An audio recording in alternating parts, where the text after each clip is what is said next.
Hey everyone, Corey Poirier here. Just checking in before you listen to this new episode of the show to let you know that my new book, The Enlightened Passenger, is now officially available to order.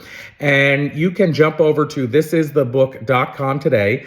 And just by grabbing a copy, you'll actually get 5 uber cool, I'm saying they're uber cool, you get to decide that, free bonuses with the book. They are all listed on the site, but as an example, one is how to land your branded talk, so training around that. Another is access to my Get Paid to Speak book.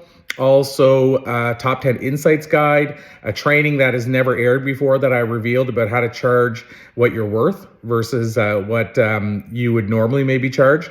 And then an exclusive training by a friend of our show who's a really big name, and it's around the idea of how to build the life of your dreams and the business of your dreams. So actually, those are the bonuses. So head over to thisisthebook.com today, grab your bonuses before the pre-order ends and or before the bonuses go away. Thanks everybody for checking the show out, and until next time, I'm Corey Poirier. Awesome. Okay, so thank you so much again, everybody, for joining us for more of a live interview. I mean, I really thrive off this. A lot of times when you're running a show or a podcast, if you're lucky, you have the guests with you. So you have 2 people, maybe 3 if they brought a friend, but you don't usually get in front of that interaction and that audience. So I like this energy.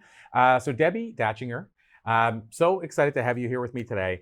And where I like to start usually, which I know is different than most interviews, but I always like to get the guests to tell us just a little bit about themselves, rather than me reading a bio that sounds kind of stilted. So can you tell us just a little bit before we dive into the meat of things? Okay. What a life I have led, for real. And I will start, Corey, with the fact that I was originally an actress and a singer. That's what I did the majority of my life professionally. I came to a crossroads well into my adulthood when I said, something's wrong. It was very evident something was wrong in how I was showing up for my work. Busiest year, acting-wise, of my life. It was so painful because I didn't know what to do with the who am I and what am I going to do? Literally, since I was born, that's what I was doing. And it got so painful, I surrendered. I literally said, please take this. I don't know what to do. And by the way, I'm not a surrender person, just so you know, but that's how bad it got. And in the surrender, I started to follow my heart. What feels good? What excited me? And I started doing jewelry. And a month later, people were saying, oh, can I buy that somewhere? I'm like, I made it, sure. Then a month after that, because I'm full of chutzpah, it's a Yiddish word which means I really believe in myself, right? I've got balls. And so I started going to these huge stores in Beverly Hills, Saks Fifth, and selling my jewelry. Then I joined Toastmasters, loved it, went all the way up in the ranks. It was huge for me. And then I listened to a band and they found out that I used to sing, and they came up and said, the lead singer's leaving, we'd love you to sing. I was really averse to that because that had been my history, but I ended up doing that. I sang with a big band, a jazz band. It was beautiful for a long time. Then I received a phone call, as Providence would have, and the phone call said, we had a producer who just suggested you for a cartoon. The lead actress, whose name you'd all know, has just dropped out for conflict reasons. Would you audition? Now, my mouth said, absolutely. The bubble said, oh my God, I've never done that before in my life. I've never done a voiceover. I read the script. I loved it. I read for them, and it was like crickets out there. By the way, you do that all on the phone, or you go in a studio and submit. So I did it over the phone, and I basically did not nail it. And I knew it, but I wanted it so badly. And I said, please, please, before we hang up, would you give me a second chance? And I was very blessed because you don't always get a second chance. They said yes. And so I went deep. And I went for a take I had heard. And the guy was cracking up. And he said, look, nobody has brought what you just brought. And then I found out a few days later, I got the part. I went in to do the voiceover. They found out I sang. Then I got extra money for doing the song.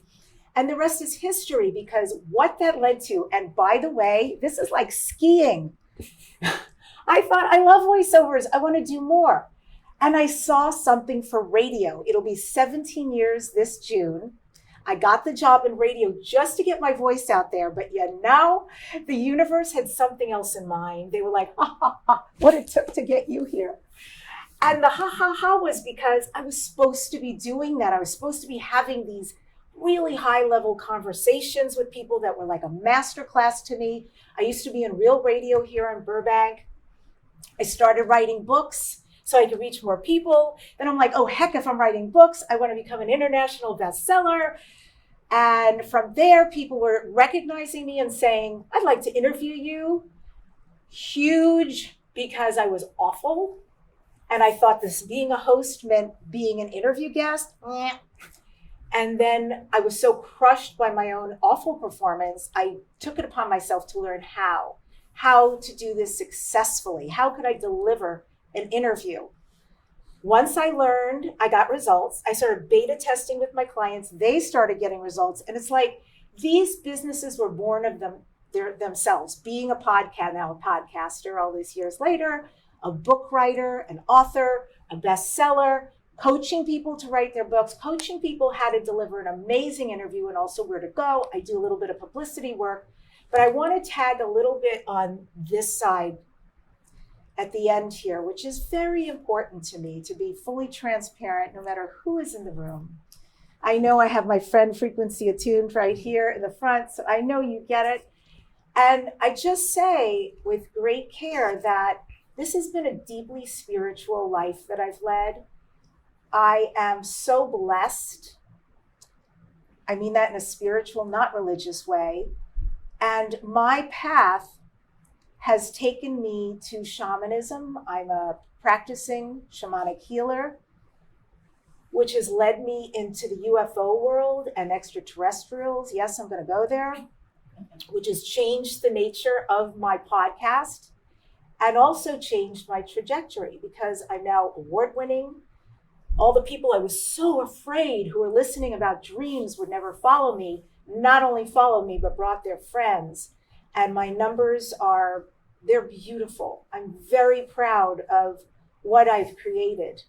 And so that's, sort of the enormity of the ski trip that I have had in my life thus far. Well, there's definitely different things I can unpack there. Mm-hmm. And one of the things that I wanted to highlight, because I find people struggle with this, I was at an event last week, Secret Knock. You probably heard of it before. Anthony Trucks was there. Anthony's a friend of mine. I didn't know he was going to be there because it's a secret. And he talked about the work, what he talks now about shadow work, but the work that he's done in the dark to become who he is in the light, but how most people don't see the dark and think it's easy. So I'll put up a picture of something that happened and people are like, you're so lucky. And I always say, if you only knew how much work went into being lucky. The reason I bring all this up, Debbie, is that you just shared a journey that obviously wasn't linear and it wasn't like this happened in a week. There's a lot of work behind the scenes. So do you think it's good for people to know that it does take that work? Because I feel like sometimes they look at somebody who's achieved that and go, well, I couldn't do that. But they're comparing who they are now to who you are now versus where you started. Yeah. So you think it's important for people to know the journey isn't just like 2 minutes and you're there? It's important because it's my story. I suppose first and foremost, it's my truth, right? And also, I think as I was unpacking who I was, my life started to reflect that. And so that was always really fascinating to me. And at all these junctures, it felt like, oh, this is it. And then I'd move forward and go, this is it. So I had a lot of that. And I just feel like, it is important because when I look back, I don't go, oh, what it took to get here. I look back in my life and go, wow, I'm one human who this is about 5 to 10 lifetimes. And I am so lucky. Each of these pieces informed who I am today. I mean, folks, I used to work at JPL. I used to work at Jet Propulsion Laboratory once upon a time, way back when I was young. And you know what? Thank God. Hated the job, by the way. But thank God, I worked at NASA because it gave me a business background. And when you're an uber spiritual, uber creative like me, you need some kind of grounding. And that business background gave me everything I needed once I became an entrepreneur. Wow. Yeah, and that's an important part too. Steve Jobs had this talk years ago called Joining Up Your Dots. I think that people named it that, but it was a Stanford commencement address. And he talked about these 3 points in his life that he thought were the end of the world. One of them was getting fired from his company, his baby, Apple. And he went in the talk and he said, I now realize if those, I think he called them dents in the universe, didn't happen along the way, he wouldn't have been where he was at the time, which is now running Apple again, launching the iPad, the iPhone. But what I'm getting at with that, Debbie, is what you said, like these times when you say, oh, I've made it, or these times when you say, this is the worst thing that ever happened to me, they're all a part of that ski trip. And so I guess it brings up a good question. It kind of relates to, would you wish them away? But I asked this question called the time machine. And so the time machine question is, if you could jump into a time machine and talk to your younger self, what do you think you might tell a younger Debbie? And adding the context that if you went back and wished some of these things away, you wouldn't be the Debbie you are today. But what would you think you might say to yourself? This is so powerful right now. Thank you for asking that brilliant question, because I just did that recently. And it wasn't premeditated. It was a very organic experience.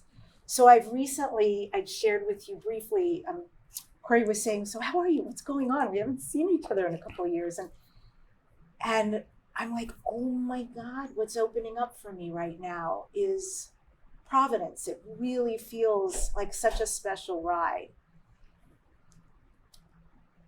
So I will start with the fact that I got an invitation to speak in Mexico City at the World Congress Ufology event.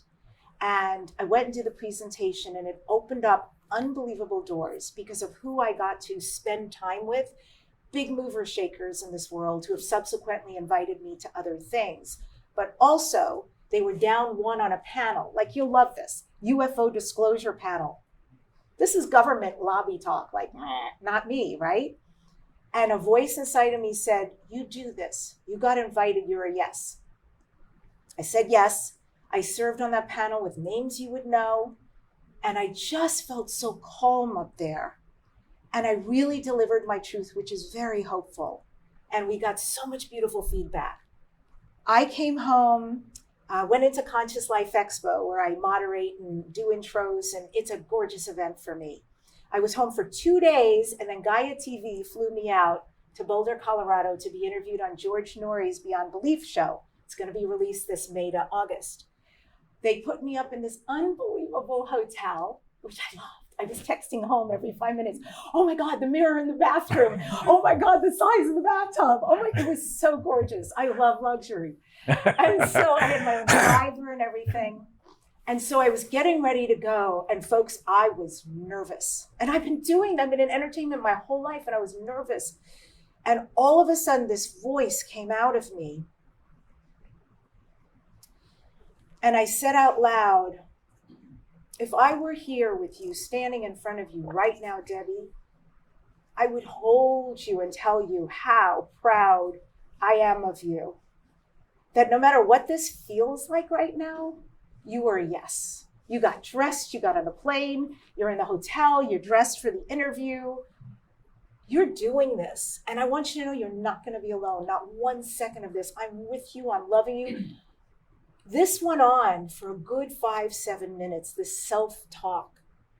And if I had had this, I'm not sure I would have been able to receive it when I was younger, because I was what I was, bit all over the place, wild and all sorts of stuff. But I was so receptive to this voice, and I was on. I got in the car that drove me to Gaia TV, and my driver, Rob, was a talker. I mean, this guy, and I wanted so much to go over my notes, but then I thought, just be present with Rob. And so I just listened and engaged with him. I did the interview. I came back in the production room, and they were raving and making suggestions about other possibilities for me. And that led to many other things. George Norrie then had me on Coast to Coast recently on his radio show. I'll be on Jeff Mara tomorrow, if anybody knows his huge 155,000 YouTube subscriber, a wonderful podcast. And that and more. I'll be speaking in Glastonbury this year. I'm speaking on a Galactic Origins cruise in December. And I mean, what's happening right now is a magical life. And I think it's the meeting of who I've allowed myself to heal and become, and what I've allowed myself to experience and give out to the world.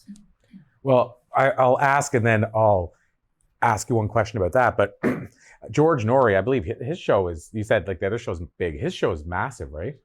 Massive. It's the biggest show in the country, biggest radio show. So the follow-up to that is when you mentioned something I heard there, it sounds like one of the things is you leaned in to who you are. When you said like, if I got to do UFO stuff, I don't know. But you know what? I'm all in.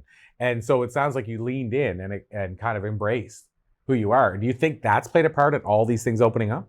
Yeah. The secret for me has been following energy, meaning my excitement and my curiosity. Like what you're doing right now is about curiosity, right? It's what I do on my show all the time. Or frankly, when I meet people, I really do love people, and I really, really am curious. And so, yes, I think those two things have been the secret sauce. So flip the side, you said like your listenership went up as you started embracing that. Do you feel you lost listeners? Because it seems like, you're going down a very specific path. So there's probably some people that maybe fall off the ship along the way. Do you think that happens at all? I appreciate the question. And I'll tell you, Corey, what's so interesting about that, I was like in this whole mode of like, I got to rebrand. The name of my show is Dare to Dream. It should be something else. And I just put it out there energetically to a lot of people. And it was like, no, you dare to dream. You could dare to dream a lot of things, So it felt very good to me. I didn't rebrand. And I will say, if anyone dropped off, they didn't say bye-bye. So I don't know. That's a good point. They didn't say bye-bye. So yeah, I guess if they didn't vocalize it, you don't know, and your listenership has went up. But I feel it's also important that you're more, quote unquote, drilled into who you really are and who you serve. So even if somebody did fall off the wayside, they might not have been who you're serving anymore. So I think it's even more important that you say, this is the people I serve, because then you can truly know how to serve them best. So it feels like, I think it probably worked out for the best either way, but I was just curious if you had gotten any feedback on that, because that's always the concern, right? People say, well, I don't know if I can go this niche because I'm going to lose people. And sometimes quite the opposite happens. You bring in people that go, I didn't know you existed, but this is my jam. Yes. So, this is actually becoming a really mainstream conversation. Couldn't have predicted it when I woke, really is the bottom line, because I was such an eye roller about all of this. But I woke, followed my curiosity, went, okay, God, here we go. And then, it's been exponential. It's been phenomenal, and more out there. It's a tremendous conversation. So this leads to another thing. I know we're winding down, but this leads to another big question to me. I was just at Hay House this weekend, and one of the conversation that people are having on the stage, but people in general are having, is how much more conversational it is now to talk about meditation, spirituality, Akashic records, like things that before 20 years ago, people would have been like, I don't even know what you mean. And now it's like coffee conversation. And so just like I guess the UFO side, as you said, has become more and more mainstream. So do you feel as a conscious, we are truly going where people thought we might, which is becoming more and more conscious in general as a society? Or is it just certain people are becoming more conscious? Like, do you know what I mean? Is everybody moving in that direction, do you think? Or is it just more people are being influenced by a smaller group of people? It is definitely not everybody yet, but it is a huge contention of people, and it's way more than it's ever been. We can have these conversations and it's way more digestible and acceptable. I could say so much about this, but essentially I want to say in the Peruvian shamanism, Inca specifically is what I've studied. That's my lineage. There is a prophecy called the Pachacuti. The Pachacuti comes every 500 years, and we are literally in one right now. And my mentors, my shamans, have made it very clear to me, it's no more a myth. We are in it. It is for real. And it's a time, they say, when the eagle and the condor will fly together. There's a cleansing and a healing that will take place on the earth. And also they talk about it is a time of making things right. But in order to make things right, I think of it like one of those snow globes. You have to turn it upside down and shake it in order to put it back to its correct setting and let the snow fall. And that's what's happening to Mother Earth. That's what is happening to humanity. There's chaos. There's a lot of unrest for some people. There's wars and things, but it is finally about us being the Pachacuti and being able to fly. We are the eagle We are the condor, and it is our time to fly, to heal, and to cleanse. And I absolutely believe that is why this conversation is what it is, why our souls came here at this time. Each of us is part of the puzzle and part of the light to be shown, and that everybody is waiting for. Amazing. So Debbi Dachinger, I'll call it a to be continued, and until next time. But before we run, last question is, how do we learn more? Like, where can people follow you, the hub, all that kind of stuff? Thank you. Yeah. My website, my name, DebbiDachinger.com. It's Debbi. There's no E, and the last name is Austrian, Dachinger. Instagram, obviously, actually every social media platform. And I roll out shaman classes, book writing classes, whatever Corey doesn't do, I do the other pieces around some of that. And yeah, I'd love to connect further and deeper. And my show, Dare to Dream, go under my name also on YouTube or any major platform. It's Dare to Dream with Debbi Dachinger. Amazing. Like I say, to be continued. Thank you, my friend. Awesome. Grab your copy of The Enlightened Passenger and the bonuses at thisisthebook.com.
Grab your copy of The Enlightened Passenger and the bonuses at thisisthebook.com.